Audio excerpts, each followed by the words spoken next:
मिलकर विछुड़ना दस्तूर है जिंदगी का, एक यही किस्सा मशहूर है जिंदगी का। बीते हुए पल लौट करके कभी आते नहीं, यही सबसे बड़ा कसूर है जिंदगी का। नमस्कार, मैं हूं कमल श्रीमाली। आप सभी का बहुत बहुत स्वागत आपके अपने चैनल में और शुक्र के मीन राशि में प्रवेश के इस विशेष एपिसोड में। यह एपिसोड आपकी राशि नाम राशि अर्थात मून साइन पर आधारित है। वैदिक ज्योतिष के अनुसार शुक्र बहुत महत्वपूर्ण ग्रह है, क्योंकि ये हमारे जीवन के भौतिक सुख सुविधाएं प्रदान करता है और जन्म कुंडली में शुक्र के शुभ प्रभाव से सांसारिक सुख और ऐश्वर्य प्राप्त होते हैं। वहीं शुक्र के अशुभ प्रभाव से मनुष्य में संस्कारहीनता, यौन जनित रोग तथा परिवार में बिखराव की स्थिति निर्मित हो सकती है। जन्म कुंडली में विशेष रूप से शुक्र की स्थिति आपके वैवाहिक जीवन की स्थिति और दशा भी तय करती है। आइए अब बात करते हैं शुक्र के साथ युति करने वाले या दृष्टि रखने वाले ग्रहों के प्रभाव के बारे में। आपकी राशि कुंडली अर्थात गोचर कुंडली या जन्म कुंडली में बनने वाले हर योग का कोई न कोई प्रभाव आपके जीवन पर जरूर पड़ता है। ग्रहों की चाल ही हमें अच्छा या बुरा करने के लिए प्रेरित करती है। शुक्र के मीन राशि में प्रवेश करने से सूर्य और राहु के साथ में युति हो जाएगी। इस युति का क्या परिणाम मिलेगा, सबसे पहले तो यही जान लेते हैं। शुक्र और सूर्य की युति ज्योतिष में यह एकमात्र ऐसी युति है जो दो शुभ ग्रहों की होती है, किंतु इसका फल अशुभ होता है, क्योंकि शुक्र सूर्य के समीप आकर के अस्त होकर के अपना शुभ फल खो देते हैं। सूर्य व शुक्र की युति दाम्पत्य सुख के लिए बड़ी अशुभ साबित होती है। अधिकांश कुंडलियों में जिनमें सूर्य और शुक्र की युति होती है, वहाँ दाम्पत्य सुख में बहुत परेशानी आती है। उनका विवाह देरी से होता है और उन्हें शुक्र संबंधी रोगों के कारण कष्ट भी बहुत होता है। शुक्र और राहु की युति, शुक्र और राहु की युति किसी भी व्यक्ति में इच्छाओं को जन्म देती है। शुक्र सुख, भौतिक सुख सुविधाएं, विलासितापूर्ण भावनाएं, मामलों और प्रेम संबंधों का प्रतीक है, जबकि राहु भौतिक सुख और समृद्धि का प्रतीक है।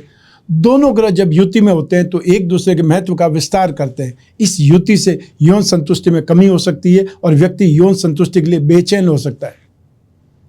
राहु शुक्र की शुभ आभा को खराब कर सकता है और वैवाहिक संबंधों में नकारात्मक संभावनाओं को सक्रिय कर सकता है। शुक्र राहु की युति का प्रभाव विवाहितर संबंध दे सकता है। एक्सटर्नल जो अफेयर होते हैं वो स्थिति बन सकती है। जब रिश्ते खोने के डर के घेरे में होते हैं तो यह आपको अपने साथी के प्रति स्वभाव से अधिकारवादी और संदिग्ध बना सकता है। इस युति का प्रभाव विफलता की गहरी भावना के कारण कई रिश्तों के मिलन को प्रेरित कर सकता है। अब यही प्रेम, सौंदर्य, कला और भौतिक सुखों का कारक शुक्र ग्रह 31 मार्च 2024 की शाम 4:45 पर मीन राशि में प्रवेश कर जाएंगे और 24 अप्रैल 2024 की रात्रि 11:59 तक मीन राशि में गतिशील रहेंगे। मीन राशि के स्वामी ग्रह है बृहस्पति और शुक्र अपने आप में जिसको असुर ग्रह बोलते हैं, असुर जो भी है उनका स्वामी माना असुर गुरु शुक्र है। मीन राशि में प्रवेश करके जल तत्व से संबंध जोड़ेंगे। तो आइए जानते हैं कि शुक्र के मीन राशि में गोचर का आपकी राशि पर क्या प्रभाव पड़ने वाला है। आरंभ कर रहे हैं मेष राशि से। आपकी मेष राशि से नाश भाव में 12th हाउस में गोचरवश शुक्र का प्रवेश होगा और इससे नए नए फ्रेंड्स बनेंगे। आपकी इनकम और एक्सपेंसेस दोनों ही अधिक होंगे। भोग विलास के साधन प्राप्त होंगे। सुगंधित पदार्थों की प्राप्ति होगी या कोई को गिफ्ट में सेंट मिलेगा, परफ्यूम मिलेगा। हालांकि धन संपत्ति बढ़ती है, परंतु मान सम्मान में आपको कमी देखनी पड़ सकती है या मान सम्मान में कमी आ सकती है। इसलिए सोसाइटी में जहाँ पर भी जाएं बहुत संभल करके व्यवहार करें। हंसी मजाक में भी आप किसी का अपमान नहीं करें। अपने स्टेटस का, रेपुटेशन का बहुत ख्याल रखें, मेंटेन करें। तो आइए अब बात करें वृषभ राशि की। आपकी राशि से लाभ भाव में गोचरवश शुक्र का प्रवेश होगा। इससे लाभ में वृद्धि होती है और यश बढ़ता है। मान सम्मान में वृद्धि होती है। सभी कार्यों में सरलता से सफलता मिलती है। हायर सोसाइटी में उठना बैठना होने लगता है और खाने पीने की कोई कमी नहीं रहती है। दाम्पत्य सुखों में वृद्धि होती है। यदि आप रिलेशनशिप में हैं तो पार्टनर से गहरी मित्रता के चलने के कारण प्रसन्नता का अनुभव करेंगे। फ्रेंड्स का भी आपको पूर्ण सहयोग प्राप्त होगा। तो आइए अब बारी है मिथुन राशि की। आपकी मिथुन राशि से 10वें भाव में कर्म भाव में गोचरवश शुक्र का प्रवेश होगा। इससे शरीर में पीड़ा और मानसिक चिंता बढ़ सकती है। धन की हानि हो सकती है। नौकरी और व्यवसाय में बार बार विघ्न आएंगे। शत्रुओं की संख्या बढ़ जाएगी। जॉब में या एफर्ट्स में ऑब्स्टिकल्स बहुत आएंगे या अनसक्सेसफुल स्थिति बन सकती है।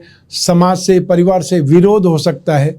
स्त्री वर्ग से, चाहे वे घर की स्त्रियां हो या ऑफिस की, उनसे दुख अपमान की प्राप्ति हो सकती है। सरकारी परेशानियां भी आ सकती है। आपको शुक्र ग्रह की शांति का उपाय अवश्य करने की सलाह देना चाहता हूँ। तो आइए अब बात करें कर्क राशि की। आपकी कर्क राशि से भाग्य भाव में गोचरवश शुक्र का प्रवेश होगा। इससे कॉस्टली और लग्जरी आपको गुड्स की प्राप्ति होगी। जम करके शॉपिंग होगी। एक प्रकार से ये बोल सकते हैं शरीर आपका हेल्थी रहेगा और काम काज में आशा से ज़्यादा फायदा आपको मिलेगा।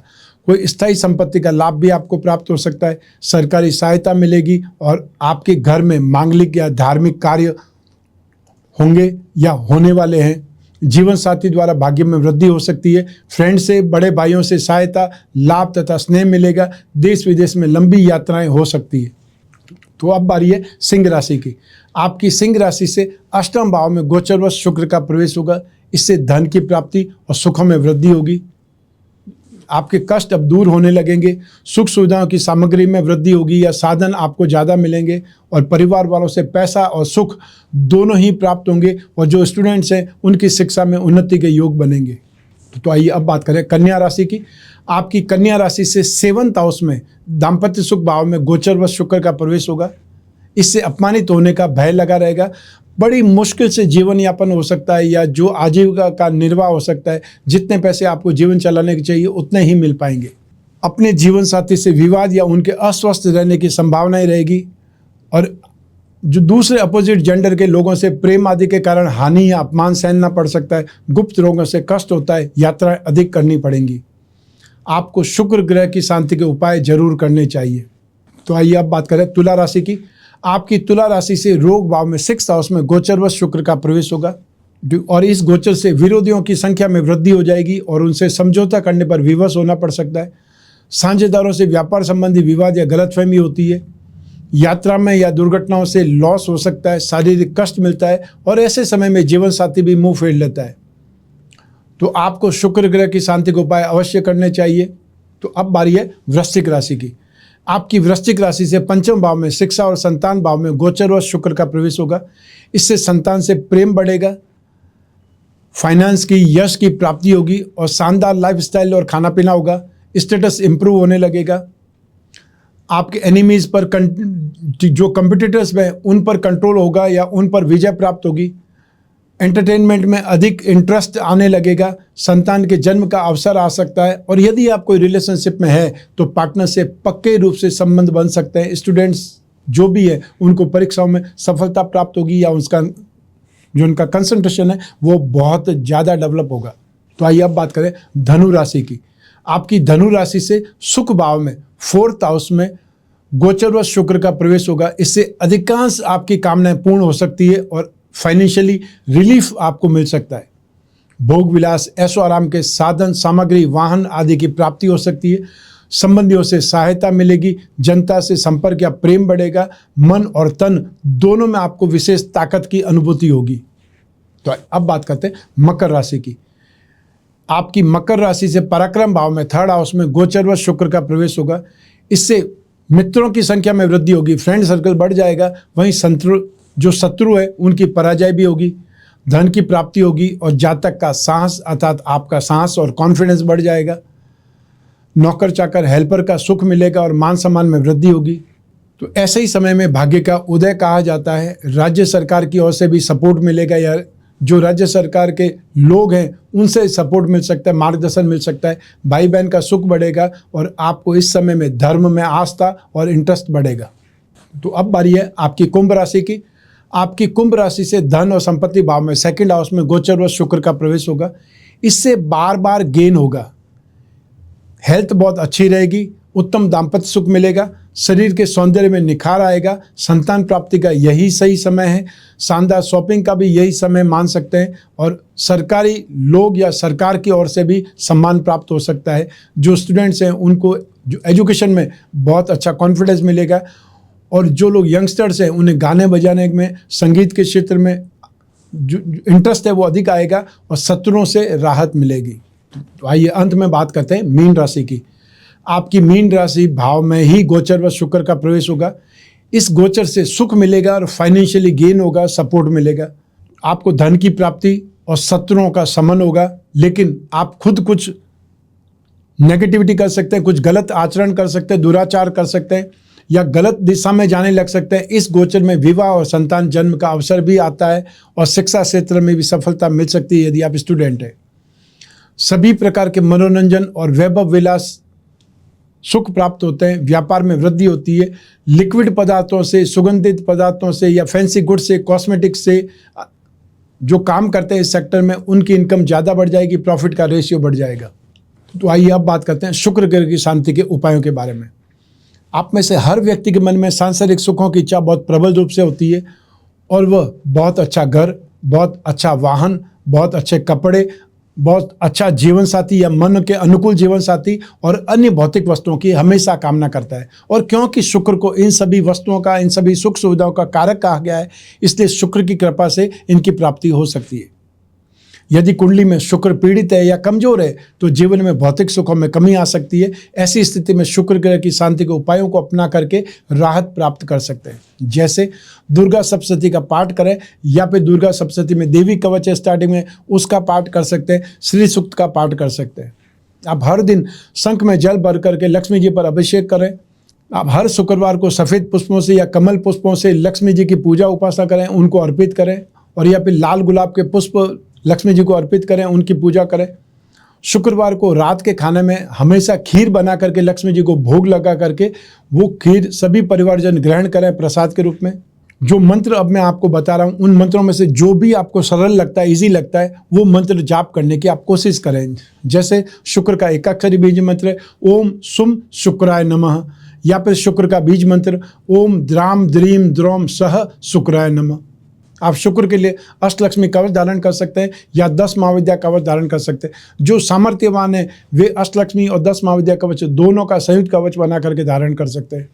हर शुक्रवार की शाम को आप चांदी, स्फटिक, चावल, दूध, दही, घी, सफ़ेद चमकीला कपड़ा, सफ़ेद चंदन, इत्र, सफ़ेद ज्वार या चीनी, बतासे, मिश्री, श्रृंगार सामग्री या सफ़ेद मिट्टी वस्तुओं का दान कर सकते हैं। और यही शुक्र का दान यदि शुक्र के नक्षत्र भरणी, पूर्व फाल्गुनी या पूर्व आषाढ़ नक्षत्र करें तो और ज़्यादा श्रेष्ठ हो सकता है। जो वस्तुएं मैंने बताई उसमें से एक वस्तु उपलब्ध हो, 2 उपलब्ध हो, जितनी उपलब्ध हो, यह आपके ऊपर डिपेंड करता है कि आप कितनी वस्तु का दान करना चाहते हैं। जितनी पॉकेट अलाउ करें वो वस्तु आप दान कर सकते हैं। शुक्रवार के दिन पुरानी किताबें या पुराने जूते किसी गरीब को दान करने से सोया हुआ भाग्य जगाया जा सकता है। और शुक्रवार के दिन पुराने फर्नीचर या बर्तन किसी ज़रूरतमंद को देने से आपके घर में कोई भी सामान की कभी कोई कमी नहीं रहेगी। लक्ष्मी जी की विशेष कृपा आप पर बनी रहेगी। इसलिए जब भी घर में से कुछ भी आपको निकालना है तो वार का विशेष आप ध्यान रखें और उस दिन आप दान करने से आपकी कुछ कामनाएं अवश्य पूरी हो सकती है। तो ये था शुक्र का राशिफल। आपकी जन्म कुंडली में से एक ग्रह चंद्रमा को आधार बना करके मैंने राशिफल आपको बतलाया है।